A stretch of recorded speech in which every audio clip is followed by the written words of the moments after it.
Save money by traveling? How could that be possible? Today, I want to show you how seeing and experiencing the world at its best could also be an advantage for your wallet. Hi, my name is Nicole. Welcome to my channel, Travel to Money. In this video, I'm going to talk about why life as a digital nomad could mean retiring sooner or just having a better quality of life along the way. We'll talk about what you can get out of it, as well as what some of the drawbacks can be. If you've followed my channel for a while, you may have heard me talk about the blog I read when I was in my mid-30s about house sitting. The woman who wrote the article stated that she was traveling the world for just $14,000 per year. She was doing this by house sitting, where she would watch after someone's pet while they were away from home, and in exchange, she would get to stay at their house for free. She gave a few tips in that article. One of the most important tips was the longer you can stay in one place, the better. The main reason for this is that one of the largest expenses of travel is the transportation from one place to another, especially if you are flying internationally. So if you stay at one home for 2 or 3 months or even longer, you aren't paying for transport and you aren't paying rent. All you really have to do is cover your basic expenses.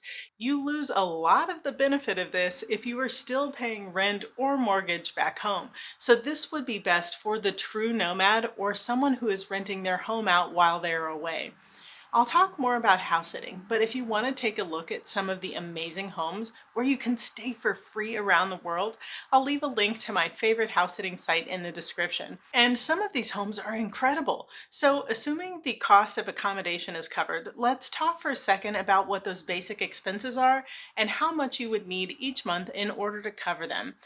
Number one would be a phone plan. Often traveling internationally may require a more expensive phone plan, but I also feel like with some carriers, it is becoming more reasonable. I used to pay an extra $25 per week when I would travel on my plan with Sprint, which is now T-Mobile, but on my last couple of trips, they included better data than before, so I didn't even need to pay the extra.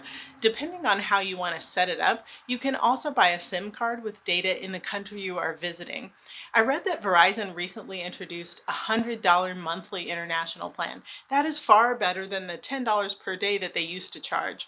So a phone plan could cost you anywhere from $50 a month on the low end to $200 per month on the high end if you were paying for your regular service and an international plan on top of it.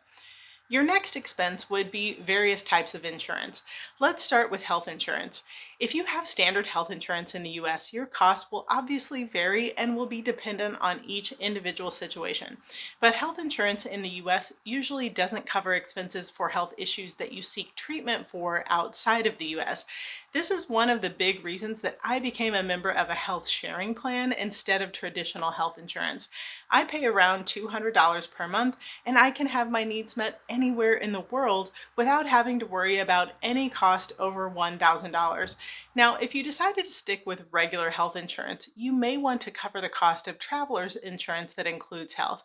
I'm not a big insurance person. The truth is, in the US, our healthcare system and cost of healthcare is absolutely awful, but it's not necessarily like that in other countries.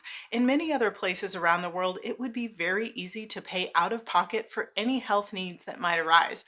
I'm not telling you not to be insured, but I am saying that I've had to go to a doctor or hospital in France, Portugal, and Spain, and my costs were only a small fraction of what they would have been in the US, and that's without any insurance coverage. Okay, so this number will obviously be personal, but if you were someone on a low-cost Obamacare plan for around $40 per month, this is what one of my younger friends pays, and you opted not to buy additional insurance, then your cost would be pretty low. Now, if you are an older person, you paid for high-level health insurance and maybe traveler's insurance as well, I would imagine your costs could get up to around $500 per month. I think that's pretty high, but maybe some of you could shed some light on what your costs are in the comments. I want to realistically cover both the low end and the high end of expenses so that we get a good idea of what the range would be. The other insurance I want to have you consider is car insurance. You already heard me say that I'm not a big fan of insurance in general, but I learned a hard lesson about car insurance. When I traveled for 9 months one time, I sold my car and canceled my car insurance because I didn't have a car. In the twisted system of insurance that we have in the US, it counts against you if you have any lapse in coverage, even if you don't have a car. Honestly, it's maybe one of the dumbest things I've ever heard in my life. Greed runs a lot of the US, and this is just one small example of the ridiculousness that the everyday person deals with here. Now, you might be wondering what kind of car insurance you purchase if you don't have a car.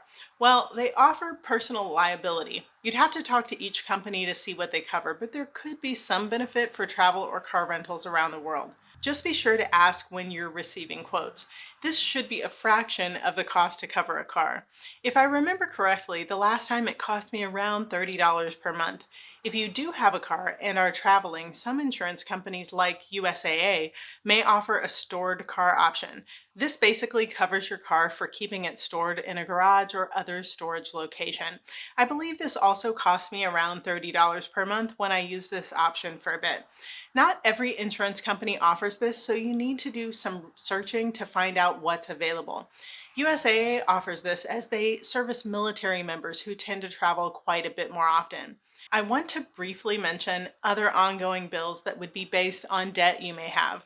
Obviously, the best case scenario for a traveler is to be debt free, but if you have debt like student loans or credit cards, you'll want to calculate that when you run your numbers. The next item would be any subscriptions. You probably don't need every streaming TV subscription out there, but if you did have all of them, plus Spotify, plus Audible, or other similar options, you could end up paying close to $100 per month, I would imagine. I think $20 to $30 would get you plenty of entertainment, and the low end would be $0 because none of these subscriptions are absolutely necessary. I think that probably covers all of the necessary monthly bills that have a fixed price. The next area of basic expenses is going to be, you guessed it, food. Now, this range can be all over the place. When I traveled doing a work exchange in Norway, my food was provided, so it didn't cost me unless I went into town and picked up some treats to have for myself. In the most extreme situations, you could probably get by on $20 per week. That is clearly lower than most, but the range of how high this can go depends on a lot of other factors. One, is some of your food being provided for you? Two, are you going to buy groceries and cook most of your meals? Three, are you going to go out to eat every day? For a lot of places in the world that you may visit, the cost of food will be a lot less than the US. This includes many places in Europe, South America, Southeast Asia, and I'm sure many other places as well. In Southeast Asia, you could go out to eat a meal every day and your weekly total would still be less than your groceries in America. I'm going to say on the high end for the person who splurges, you could easily spend $1,000 to $2,000 per month. However, I think for a single person on a budget who goes out to eat on occasion, $500 per month would be a very generous average. Then you have the cost of transport. This is one of the things I love about being in Europe, visiting walkable cities. You could often pay very little for months. If I stayed in my town of Pago in Spain, I wouldn't have to drive at all. I choose to drive when I want to visit other cities, but for everyday life, it's really not necessary at all. You could stay in some places where you pay nothing and other places where you have to rent a car that is super expensive. A lot of places I've visited have had very reasonable car rental prices that would cost me less than what I would pay at home for a car payment and insurance. There really are just so many factors. I could see the range going from zero all the way to 700 or 800 per month for transportation. Now, let's say you don't want to do something like house sitting, couch surfing, or work exchange. Well, don't lose hope. You can easily live all over the world with rent being less than $1,000 per month, and that will include all of your utilities.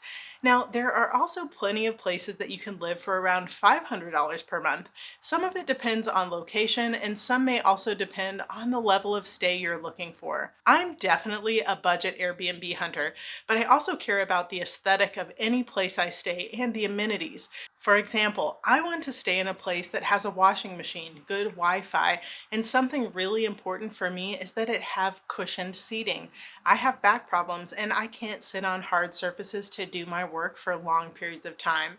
A kitchen of some sort is also a must because I cook most of my own food. For me, the benefit to renting an Airbnb instead of doing something like house sitting is that it does give me a bit more freedom. So it just depends on how tight your budget is. For example, example, when I was staying in Athens for a month at an Airbnb, it cost me around $700. Midway through the stay, I decided that I wanted to go to one of the islands for a few days. If I had been watching after a pet for someone while house sitting, leaving for a weekend trip wouldn't have been an option, which is totally fine. I still love house sitting, but there is a small element of freedom that you lose. So let's take a look at the range of monthly basic expenses. If you spent the low end of each category I mentioned, that came to $50 for a phone bill, $40 for health insurance, $30 for either car storage or liability insurance, $25 for a few streaming services, and $500 for food. That total is only $645 per month. So you could stay in beautiful homes around the world and live on far less than $1,000 per month. What's crazy is that if you own a house and rent it out, there's a good chance you could make enough in profit to actually live off of. Of course, this doesn't include any emergency expenses or the cost of flights from one place to another. Now let's look at the high end of monthly spending. For phone, let's say $200. For health insurance, let's say $500. For car insurance, let's say $100. And for groceries and going out to eat, let's say $1,500. Then for transportation, let's say $500. And let's also say that you're going to spend $1,000 per month on having your own Airbnb. The total comes to $3,800 per month. According to nerdwallet.com, the average single person in America in 2022 spent $3,693 per month on expenses. So that means that for basically the same amount of money, you could live on the higher end of expenses while traveling. But can you imagine if you just spent a middle amount of around $1,500 per month? You stayed in beautiful homes around the world house sitting, still gave yourself a small transportation budget, and spent a bit more on going out to eat. You could still live really well on $1,500 per month, either reducing the amount that you would need to earn remotely, or if you're still getting paid well, you could be saving a tremendous percentage of your income. I'm curious for those watching, what kind of budget do you think you could live on? I'd love to know the lowest you think you could manage and also what budget you would like to have for your most ideal experience. Now, when I talked about transportation, I didn't talk about flights, assuming that most places you're staying a month or longer. Personally, I think 3 months in a location is a great amount of time. Many countries around the world will allow you to stay for 90 days, so staying the maximum length can be really beneficial for your wallet. Now, let's say that you work a job making $75,000 per year, but it's not remote. You might think that you need to replace that level of income. But if you are staying in countries where the cost of living is 1/4 or 1/3 of what it is where you live, then you really don't need to replace that same amount of income. I do think it's pretty important when you're doing your budget to be conservative and plan to have more than you need. For example, maybe your budget for everything is $2,000 per month. It would be way better if you had a cushion of another 1,000. All kinds of things can come up while traveling, and you don't want it to catch your finances off guard.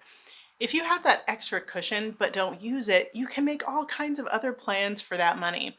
Don't forget, if you can only make a small amount of money working remotely, you can always do a work exchange, house sitting, home exchange, or couch surfing. There are some really great options for the budget-minded traveler. For me, it was crazy when I realized that traveling Europe or Southeast Asia would actually cost me less than being at home. Now, stepping outside of the finances, I want to talk about some of the highlights as well as drawbacks that I have noticed during long-term travel. First on my list of highlights is quality of life. I personally love to visit other cultures, watch the locals, and learn about their way of life. Coming from the US, we live very fast-paced lives, full of anxiety, keeping up with the Joneses, very independent, and so much of what we do revolves around how much money we can make for ourselves. But in other cultures, you may realize a slower pace to life, a focus on communal responsibility. You may feel more safe and have less anxiety, and you may enjoy better quality foods, leading to a healthier body. You may experience a more relational culture or one where there is much more work life balance. There can be so many benefits to life outside of our fast paced culture, and we don't even realize.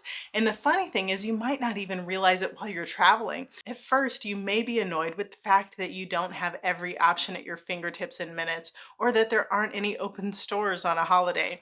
You may be used to the convenience, but when you get back to the US, prepare yourself for reverse culture shock. My blood pressure goes up within just a couple of hours of being back in the US. I can feel it.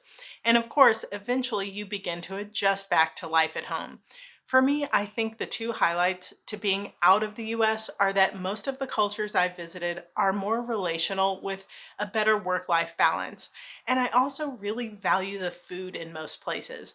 We eat a lot of junk in the US, filled with sugars, preservatives, and more, much of it being designed specifically to be addictive.